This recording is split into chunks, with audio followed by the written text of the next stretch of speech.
আমন্ত্রণ বিচেরে আপনাদের সকলকে জয়গুরু। আজকে আমি বানাবো কাঁচা আমের আমসত্ত্ব। নিয়েছি কাশ্মীরি লঙ্কার গুঁড়ো, নিয়েছি নুন, হলুদ, বিট নুন, আর নিয়েছি দুটো লঙ্কা। আপনারা দেখতে থাকুন আমি কি করে আমসত্ত্বটা বানাই। খুব সহজ পদ্ধতিতে আমি আমসত্ত্বটা বানাবো। প্রত্যেকে দেখুন আর আমার পাশে থাকবেন, একটু লাইক কমেন্ট করে সাবস্ক্রাইব করে আমার পাশে থাকবেন। বন্ধুরা, আমি আম ছাড়িয়ে নেব, ছাড়িয়ে টুকরো করে কেটে নেব, আপনারা দেখতে থাকুন।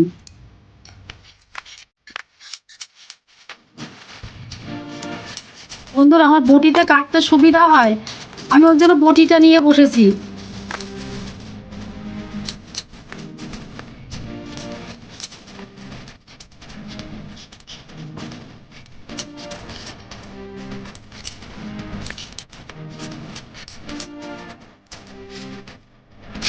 কাটি হয়ে গেছে আমের, আমি এইরকম ভাবে কেটে জলে দিয়ে দিলাম। আমি 5টা আম কেটেছি, জলে রেখেছিলাম। আমি এখন এই জলটা থেকে তুলে আরেকবার ধুয়ে নেব, এই জলে দিয়ে দিলাম। বন্ধুরা, আমি দুবার ধুয়ে নিলাম আম। এখন আমি সেদ্ধ বসিয়ে দেবো। বন্ধুরা, আমি গ্যাস ধরিয়ে নেব।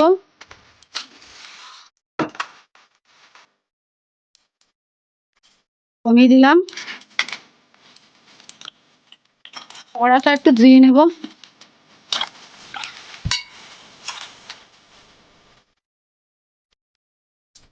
কড়াটা বসিয়ে দিলাম। এখন আমি 5টা আমের জন্য 400 গ্রাম মতো জল নেব।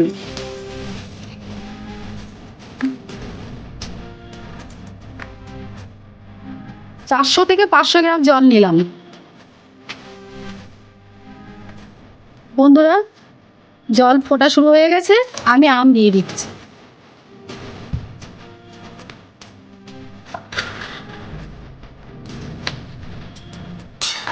আমটা যতক্ষণ না গলবে ততক্ষণ আমি একটু ঢাকনা দিয়ে দেবো। আমটা সেদ্ধ হওয়া পর্যন্ত আমি ঢাকনাটা দিয়ে দেবো। বন্ধুরা, আমি এইটাই চাপা দিয়ে দিলাম।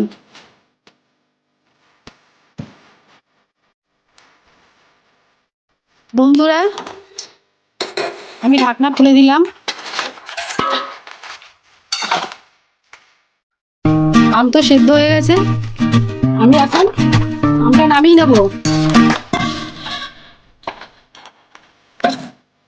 গ্যাস আমি অফ করে দিচ্ছি।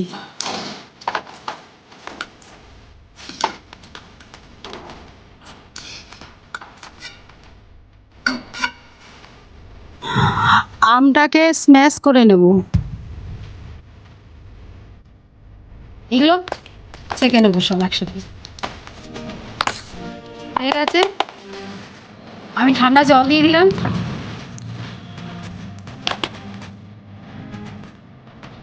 বন্ধুরা, আমি আমের পাল্টা এই কাপড়ের কড়ার মধ্যে দিয়ে একেবারে দিয়ে দেবো। সাদা কাপড়টা ধুয়ে নিয়েছি, পুরো পাল্টা দিয়ে দিলাম।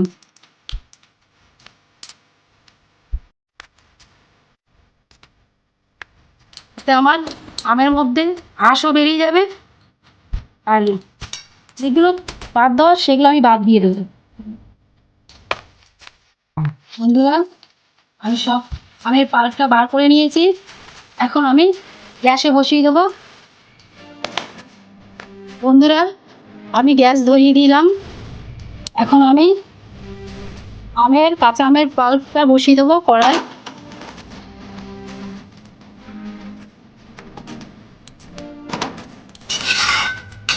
দেখুন, কোনো আঁশ নেই,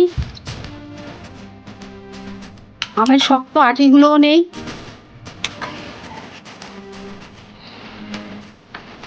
আটির পাশে যে শক্ত অংশটা থাকে সেটাও নেই, আমি পুরো ছেঁকে নিয়েছি। দেখুন, এখন এটাকে ফুটতে দেবো। ফুটে আরো যতক্ষণ না ঘন হবে আমি ততক্ষণ এইভাবে নাড়াতে থাকবো, যাতে কড়াইতে না লেগে যায়। যতটা আছে হাফ হবে। আমের পাল্পটা কতটা ঘন হয়ে গেছে, আমি এখনই চিনি দিয়ে দেবো। এখানে 200-র মতো চিনি আছে, আমি চিনিটুকু দিয়ে দিলাম। অল্প একটু রেখেছি 50 গ্রামের মতো। চিনি আর আম ভালো করে আমি আবার ফুটিয়ে নেব, কারণ চিনি গলে গেলে আবার জল বেরোবে। আমি আবার 20 মিনিট মতো ফুটিয়ে নেব, আর নাড়তেই থাকবো, না হলে তলা দিয়ে ধরে যাবে। বন্ধুরা দেখুন, আমের পাল্পটা দিয়েছে, ঘন হয়ে গেছে, অনেকটাই ঘন হয়ে গেছে। এখন আমি নুন দিয়ে দেবো, কমিয়ে দিলাম গ্যাস। বন্ধুরা আমি বিট নুন দিয়ে দিচ্ছি।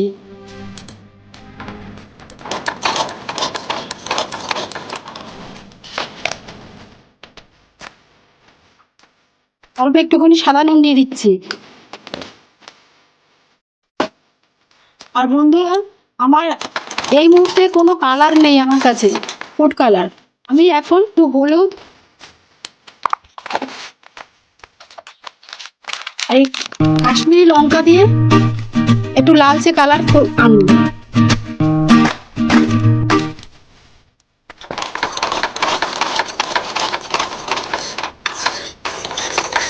ব্যাস,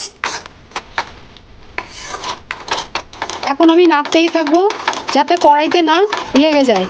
দেখুন এইরকম কালারটাই থাকবে।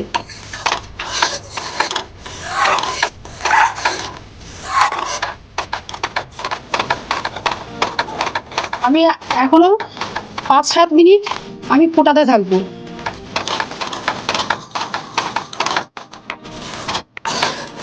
বন্ধুরা হয়ে গেছে, আমি এখন চিলি ফ্লেক্স দেবো।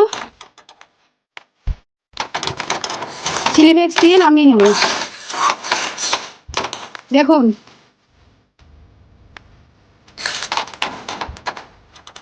একটা পাত্রে তেল দেবো, তেল দিয়ে সেই পাত্রের মধ্যে আমি একটু ঠান্ডা হয়ে গেলে দিয়ে দেবো। আমি গ্যাস অফ করে দিলাম, চিলি ফ্লেক্স দিয়ে দিলাম।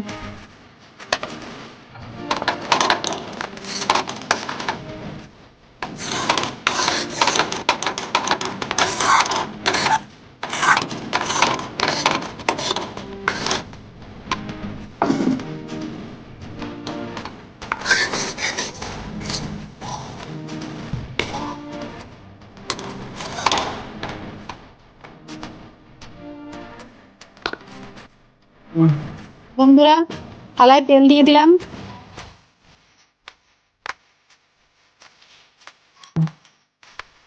তেল সম্পূর্ণ থালাটার মধ্যে লাগিয়ে দেবো, যাতে থালায় না লেগে যায়, সহসায় উঠে যায়।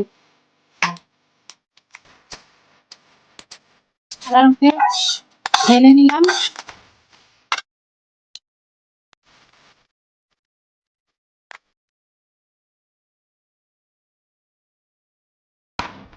বন্ধুরা হালকাভাবে আমি সম্পূর্ণ আমের পাল্পটি আমি থালার মধ্যে পাতলা করে দিয়ে দেবো।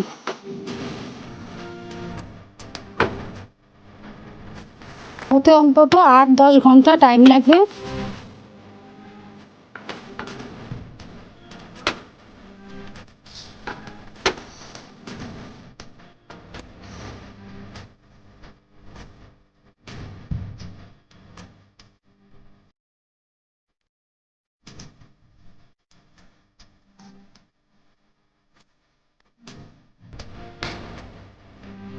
হয়ে গেছে, আমি ফিরে আসছি 8 থেকে 10 ঘন্টা পর। আমার আমসত্ত্ব রেডি। দেখুন কতটা সুন্দর হয়েছে দেখতে। আর কাঁচা আম, আমার কাঁচা আমের কালারটা আনতে পারিনি, কারণ আমার কাছে তো কালার আপাতত এখন নেই। আমি ওই জন্য লাল কালারের মতো করেছি। আমি এখন লম্বা করে কেটে নেব। এই দেখুন, এটাকে সরিয়ে দিচ্ছি।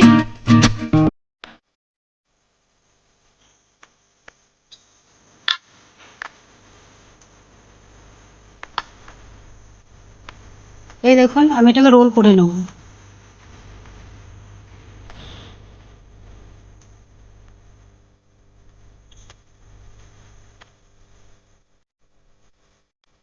আমার আমসত্ত্ব রেডি, অবশ্যই বাড়িতে বানাবেন। খুব টেস্ট হয়েছে, খুব সুন্দর হয়েছে।